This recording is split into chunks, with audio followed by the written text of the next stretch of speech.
Астананың қайраты Астанаға ауысты. Футзалда аты шыққан кіші қайрат бұдан былай Астана президенттік кәсіби спорт клубының құрамында болады. Бүгін екі ұжымның басшылары осы мәселе бойынша мәміле жасасып, келісім шартқа қол қойды. Астана қайрат деген жаңа атауға ие болған команданың тұрғылықты мекені Алматы болып қала береді. Алайда қаржылық әл-ауқатының 80%-ын президенттік клуб төлейді.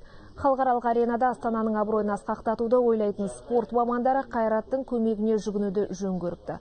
Бразилиялық балалармен жүлде біткеннің бәрін қанжығаға байлаған қайрат ендігі бағытты қазақстандық ойыншыларға бұрмақшы.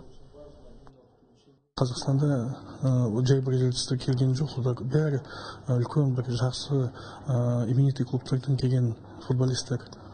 Соның арасында ойнап, біздің жігіттеріміз ақырында балаларымыз көтеріледі. Жалғыз біз өзіміздің мына жақта бір-бірімізбен ойнап, бір-бірімізге қарап, ондай тағы бір 15-20 жыл жүреміз.